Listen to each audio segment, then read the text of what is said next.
Hi.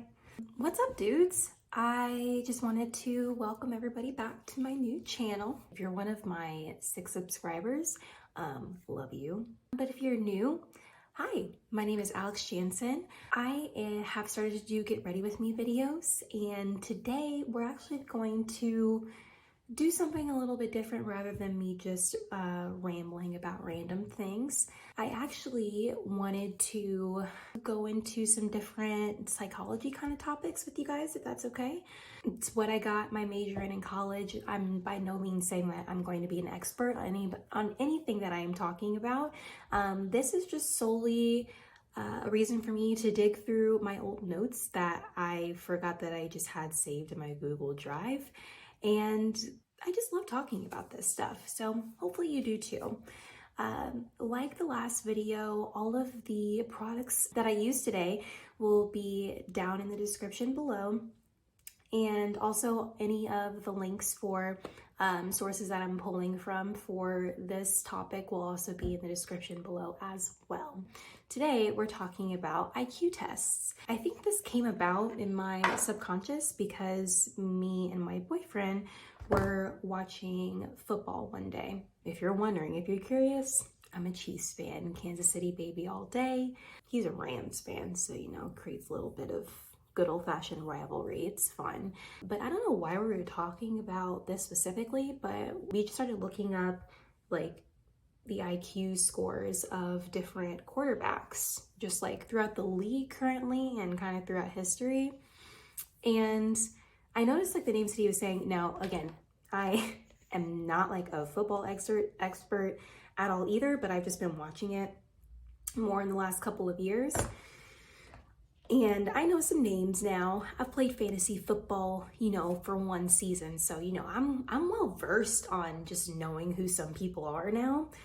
And I just kind of noticed, as far as the names that he was saying in the upper portion of the scores, we're leaning more toward the Caucasian side. And then, you know, toward the lower portion, most of the names that he was saying were, you know, men of color. And I was like, that doesn't really sit right with me. And, you know, of course, I'm not trying to make excuses for why someone would be toward the lower end and why someone would be toward the upper end, but I think it just kind of like resurrected the conversation that I had previously in one of my psychology classes, but I didn't remember the specifics. So all of that just goes to say that that's kind of where my interest in this topic kind of spawned. So, you know, I started looking into my old notes and just kind of started going down this rabbit hole of, you know, how did we even start using IQ tests in the first place? And I did find some interesting information. So there was this name, wow. I swear, it's either the anxiety behind filming this video or, you know, some of the brain fog still left over from COVID, I swear. Anyway, there was this guy named Alfred Binet, and he was a psychologist over in France, and he was commissioned by the French government in the early 1900s to identify the students that needed special assistance, that, you know, had some learning difficulties in school, that maybe they could devise some kind of intervention for them. Binet, along with a man called Theodore Simon, started developing questions that focused on areas that weren't explicitly taught in school. So that would be things like attention, memory, problem solving, things like that. And whenever they looked at those different areas, they just kind of tried to determine which ones would serve as the best indicators of success in school. After they tested some of the questions that they had come up with, they realized that some children were able to answer harder questions that were of normal difficulty for kids older than them, and then, you know, vice versa. So they would also notice that some older kids would score way below where the majority of their peers would for their age group. So after they noticed these differences, Binet actually suggested the concept of mental age. So in other words, it would be a measure of intelligence based on the average abilities of children from a certain age group. So, you know, awesome.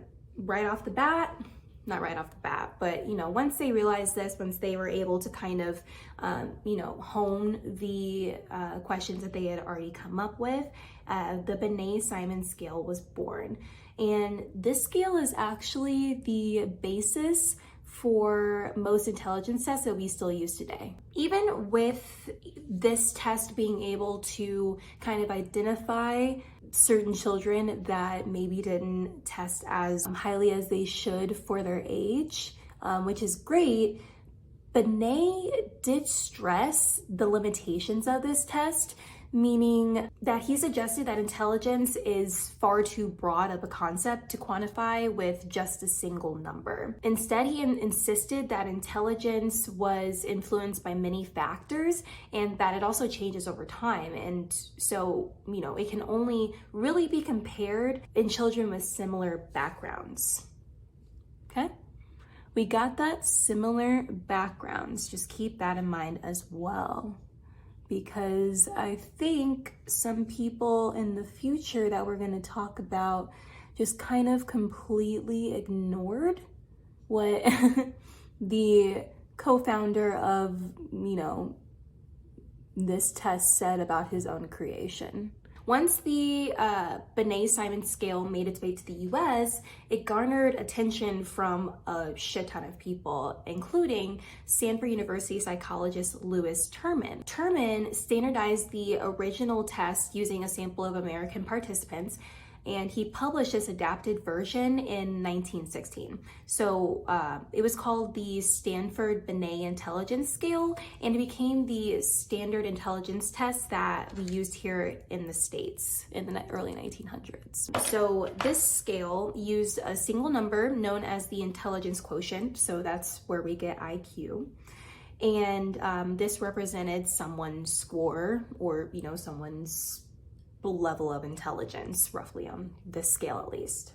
So especially after this Stanford Binet intelligence scale comes out, the adapted version for the US, people are going ape shit for this. They are loving it, and they're loving it so much that immediately after this adapted version came out for the US in 1917, psychologist Robert Yerkes, I think it's Yerkes, it's either Yerkes or Yerkes, developed two tests, the Army Alpha and the Army Beta test. Now, I'm like, is that where the term alpha males and beta males came from? I mean, it kind of sounds like it would be if I would just, you know, using my big brain over here. Anyway, they were called Army Alpha and Army Beta tests. Now, these were to be used during World War I to screen recruits and help the Army basically sort people out and determine what different positions and leadership roles that they would be best for or qualify for. So the Army Alpha, in case you were curious, you know what the difference was. The Army Alpha test was designed as a written test, and the Army Beta test was made up of pictures for recruits that were either illiterate or didn't speak English. So, you know, they had two different choices that they could use. You know? I mean, that's great that they had an adapted version of the test so that they could cater to more people, very inclusive. I'm sure being inclusive wasn't really the goal with, you know, making two versions of that test available. But just right off the bat, the fact that the scores were used to kind of determine if certain people were eligible for leadership roles, because I guarantee you, I'm gonna keep saying I'm not an expert, but I don't want someone to take my word and run with it. But, you know, I'm not the expert on any armed forces information or details. I don't know. It seemed like the Army Alpha test would automatically bump someone up on the list as far as if they qualified for a leadership position or any specialized, you know, role within the army. And then the Army Beta, I don't know what they would be doing. They'd probably be the lowest rungs of the ladder, if you know what I mean. We're not gonna get too hung up on this. It just kind of seems like it's already holding people at a disadvantage. Anyway, I digress. Either the Army Alpha or the Army Beta test were actually administered to anywhere between 1.75 and 2 million soldiers during World War I. So I think this was probably the largest administration of a standard intelligence test at the time, because that's a large amount of people. And the US education system kind of followed suit behind the Army, and they started using these IQ tests as well to help identify gifted students as well as those who needed special education. So kind of how it, you know, what the original scale was designed for over in France. And then another group who also started using these IQ tests were police forces. So police forces also administer a form of an IQ test to academy recruits. Now, I read that some US districts actually enforce a maximum IQ score for acceptance into the police force. Now, some of you are thinking, that can't be right. Look it up. I was like, what? So, of course, this was one rabbit hole that I had to sort of go down. Like, there was this case from back in like the late 90s, early 2000s of this guy named Robert Jordan. And he was an applicant to the New London, Connecticut police force. He took their version of the intelligence test in 1996, and he scored a 33 on that exam. And a 33 on that exam equates to an IQ score of 125. So kind of to give you an idea, the average IQ is measured at 100. 115 and above is considered gifted in some sort of way. 130 is where you're like, you know, getting to be really gifted. And then 85 and below, that's where you have some sort of, you know, maybe learning disability, could be developmental disability, just some kind of way that you are not on the same level as your peers of the same age group, okay? So he got a 125. You know, he's definitely gifted, but it's not anything like crazy. But they rejected him. They rejected him for a score of 125. Like, this man has an IQ of 125, and they were like, he's too smart. He's too smart. They were only accepting applicants that scored between 20 and 27. Reminder, he got a 33 on that exam. So, like, yeah, that's pretty far above their cutoff, but like, why even have the cutoff? I just don't understand. I'll let you hear their reasoning before I start popping off. So he filed a federal lawsuit after he got rejected, and he actually lost his appeal in 2000. The decision was based on the theory that those who score, well, I guess their reasoning behind having this policy in the first place in some areas is that those who score too high, well, basically they'll get bored or they'll leave after they've spent a ton of money training them, which is like, okay, that's, you know, I guess fine if you're really worried about turnover. I don't know how many times like police departments have been burned in the past, you know, as far as having really smart officers just all of a sudden saying, oh no, this is too much. This is below me, you know? It doesn't compute with me. And also that he lost his appeal. Like, in a ruling on August 23rd, 2000, the Second U.S. Circuit Court of Appeals in New York said the policy might be unwise, but was a rational way to reduce job turnover. All I wrote in my notes was like, this is fucking sketchy.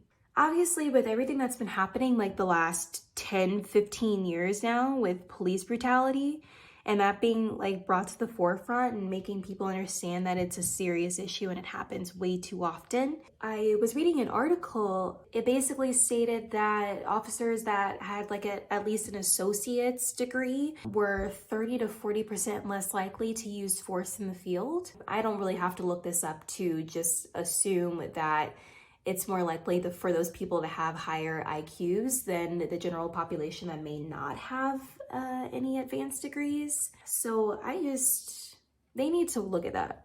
I think we've seen time and time again that we need smarter officers, because smarter officers, they're better about like decision making, especially in, you know, times of stress. Doesn't make sense to me. We should definitely be striving for smarter police officers. I don't think that's a controversial thing to say. Moving on.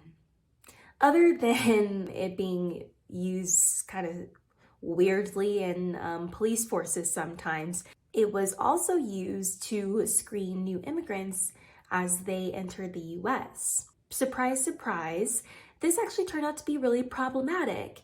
And the results of these tests were actually used to make inaccurate generalizations about entire populations of people, which are still probably being touted today.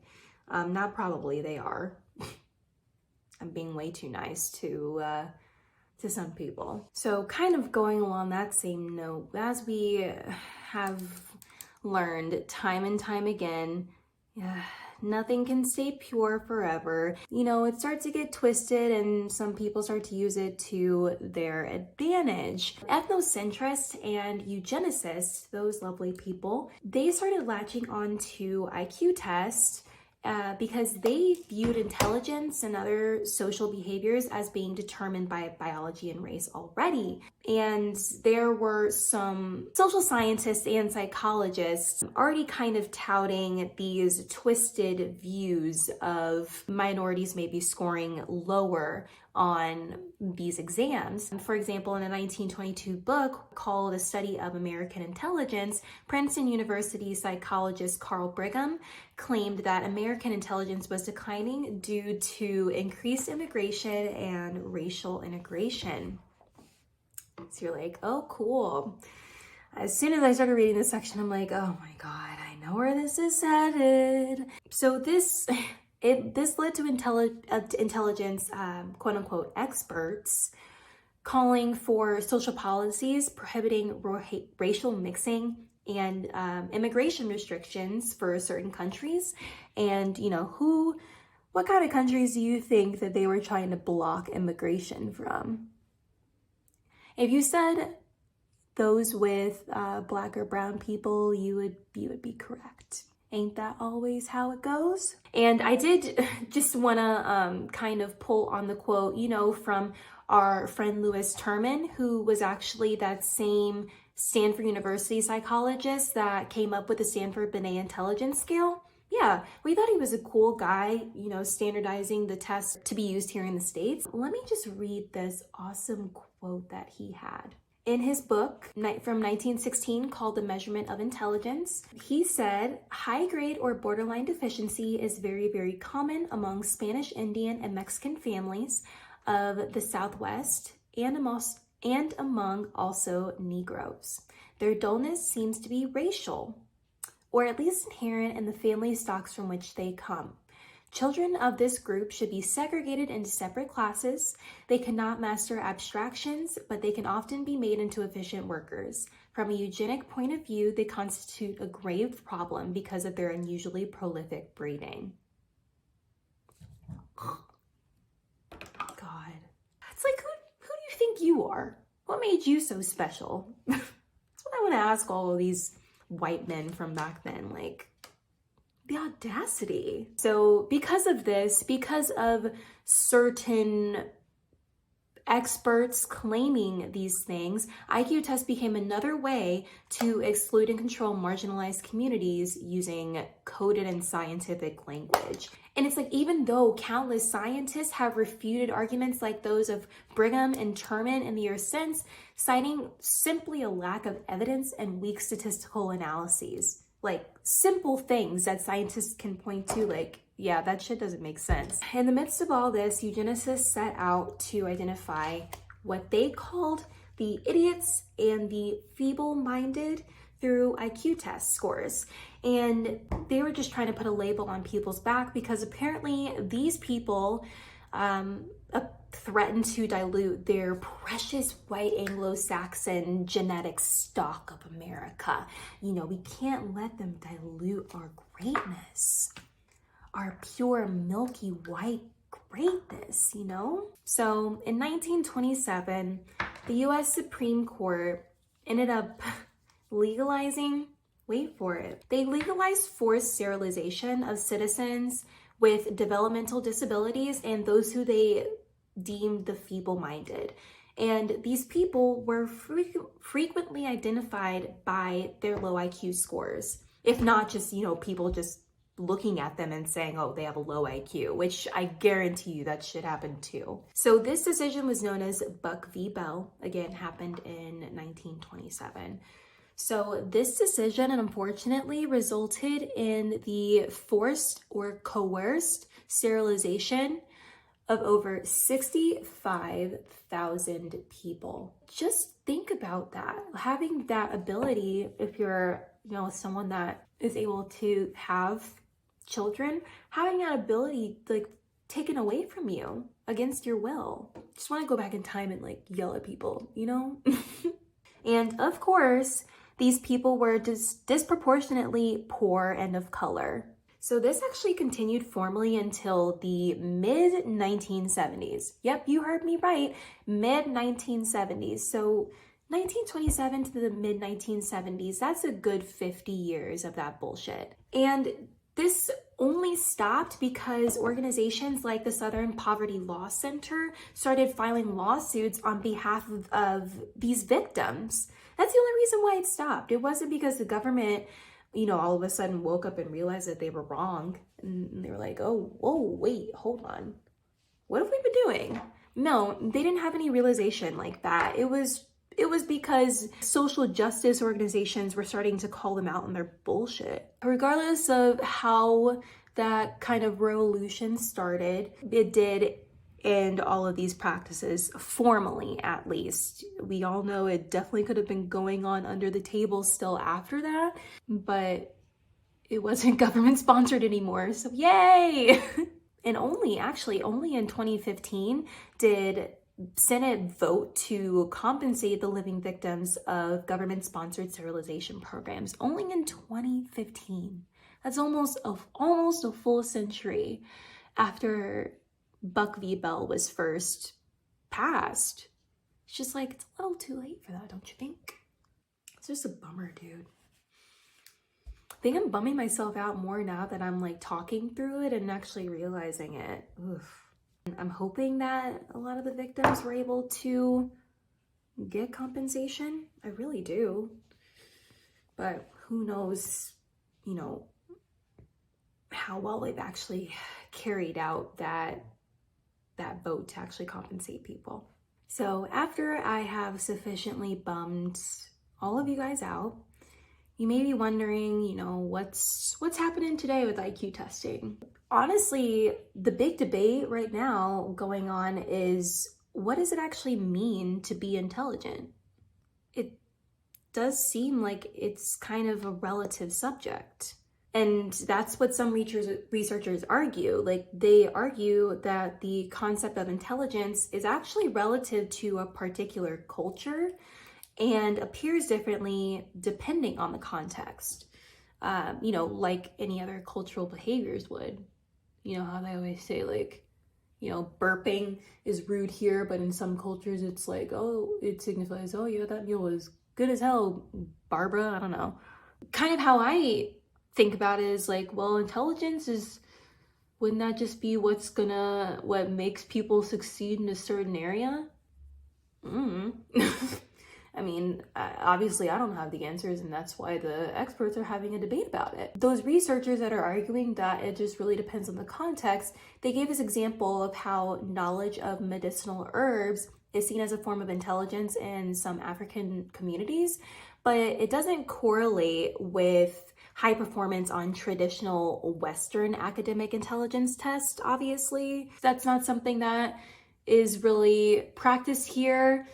So that's not what we include on a measure of intelligence. But, if they were to create a scale over there, I'm sure that something related to that medicinal, knowledge around herbs, around those alternative substances would definitely be on there somewhere. And these researchers also point out that the cultural specificity of intelligence makes IQ tests biased towards the environments in which they were originally developed, aka white Western society. So, I mean, going back to what made me interested in this topic in the first place, like that would pretty much help explain why just across the board, people of color don't perform as strongly as their white counterparts on a lot of the, especially the older IQ tests that haven't been modified. Because I don't know if I have this in my notes, but I actually didn't include it here. Because I know just from my lectures and my basic research that the WAIS-IV is just a little bit better of a measure of overall intelligence, just because it expands more on the different areas of, I guess, thinking and things that the Stanford-Binet test didn't really include. The Stanford-Binet test, like, just look it up and maybe take not a practice test, but a sample test for yourself just to kind of see. It is pretty basic as far as exams go, and the WAIS-IV takes a lot of time and is mainly only administered by professionals. So that just kind of gives you an idea. That's why I didn't really include too much information about it, because if you look up just taking an IQ test on your own, it's probably going to be the Stanford-Binet one. But anyway, it's problematic whenever we try to test the intelligence of people of different cultures, whenever the exams were developed in a society full of white people. Common sense, you would think. Efforts are going on, regardless of how I am making it sound. Efforts are ongoing to demonstrate how the IQ test can be used for good. And especially they're trying to save face within communities of color with these IQ tests and try to use it for good, especially within those areas and those communities. For example, the US ruled in 2002 that the execution of criminally convicted individuals with developmental disabilities is unconstitutional. So IQ tests, in that regard, actually prevent these individuals from facing cruel and unusual punishment. This is really good because obviously we already know that minorities are overrepresented in the criminal justice system. So IQ tests are actually being used to save people's lives here.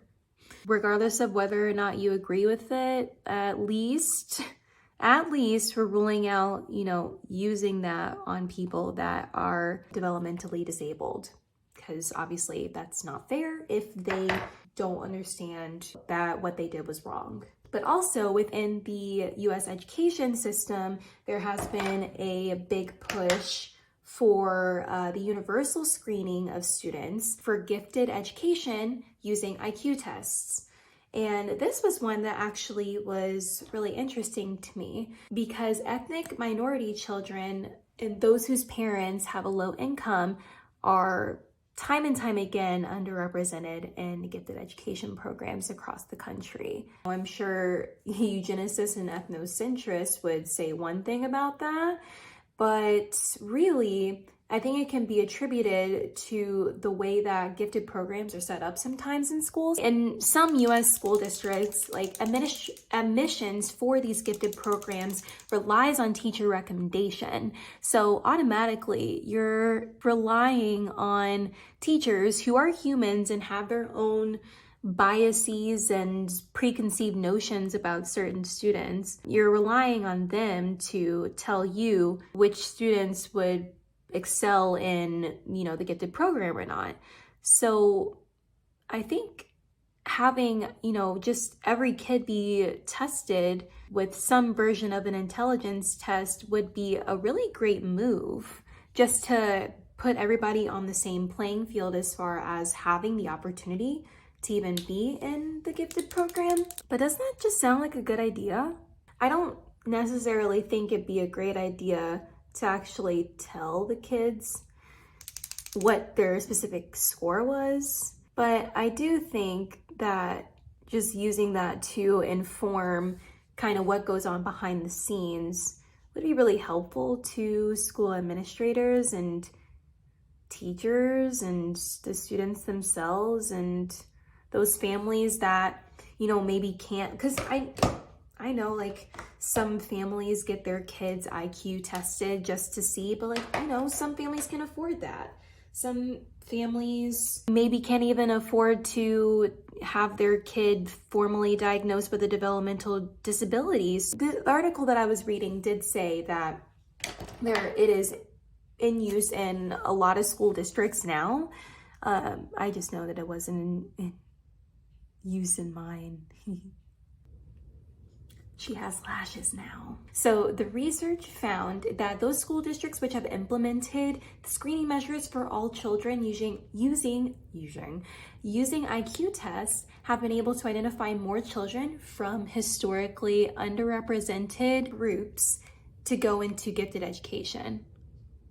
So that's awesome. Like kids that were normally being overlooked because the admittance was based on referral, once they started administering the IQ test widely, they're seeing more and more representation from minority groups and maybe those from the households with lower income. So it's just giving more kids a chance to be able to expand on their education and reach their full potential. IQ tests could also help identify structural inequalities that have an effect on a child's development. For example, this would mean like exposure to lead, arsenic, or the effects of malnutrition on brain health. Those all have an effect on your brain, especially a kid's brain whenever they're developing, because they're in that vital stage where they need their brains to, you know, develop during that stage, or else they're gonna miss their window. We already know that this kind of exposure, it disproportionately affects those with low income and ethnic minority communities. So, you know, if we are already administering these IQ tests to kids, and if they score really, really low, that might be an indicator for, you know, school officials or maybe even some environmental authorities to look into the home environment, the neighborhood, the community, and see if there's anything else like a deeper underlying issue that may be causing, you know, multiple kids from a certain area to be developing these issues. With all of my rambling about that done, you know, obviously we hit the lows as far as historically how IQ tests have been used to really just further marginalize people that are already marginalized, which can be said about basically everything in history. But then, you know, all of this stuff at the end, as far as especially it being used, you know, just across the board in schools, maybe even identifying certain structural inequalities, starting some research into certain areas and seeing what kids may be affected by lead or arsenic poisoning, and also preventing people from being executed within the criminal justice system. Just like, well, IQ tests, I've seen the worst and the best of you. I think you're good as long as you're in the right hands. One interesting thing that I actually did find as I put the finishing touches on my makeup is that there's been some talk recently on whether video games could actually be the new IQ tests. And you're like, okay, what?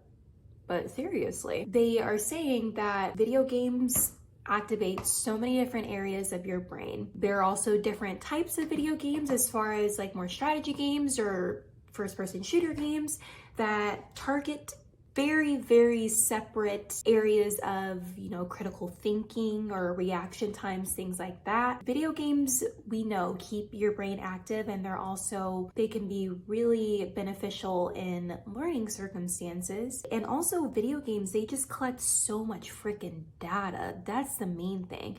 They collect so much data that you could literally do endless amounts of research on it if that's what they chose to do. It would also eliminate testing anxiety, which I'm like, I didn't even think about that, but that's actually a really good point. So they just have kind of flirted with that possibility.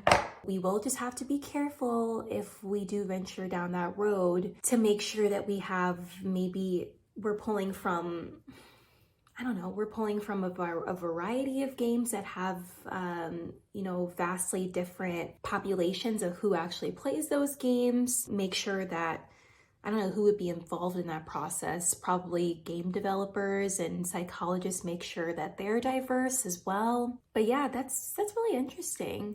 I don't know about you, but I'd much rather sit down and play a video game rather than have to answer questions like, some Gombolsteins are Pangenters and all Pangenters are Gerbelsins. Are some Gombolsteins definitely Gerbelsins?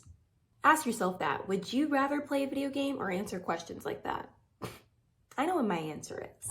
I hope you guys liked learning about that today. Hopefully you learned something new, something interesting. If anything, I may have convinced you to play more video games just to keep up on your, you know, brain strength, keep your brain strong. Again, I'll list all of the products I listed down below, all of the sources that I looked into down below, so you can venture out and do some research yourself. Let me know in the comments what you think about maybe video games being the new IQ test, any thoughts you had, especially, if there's any like law enforcement people out there, someone that would have more insight into another reason why some people, you know, some police departments actually enforce a maximum IQ score, let me know, because that's just been keeping me up at night. And also, if you have any possible ideas for what I could talk about in the future. Love y'all. Stay safe, stay healthy. I will be back soon with another video. Bye.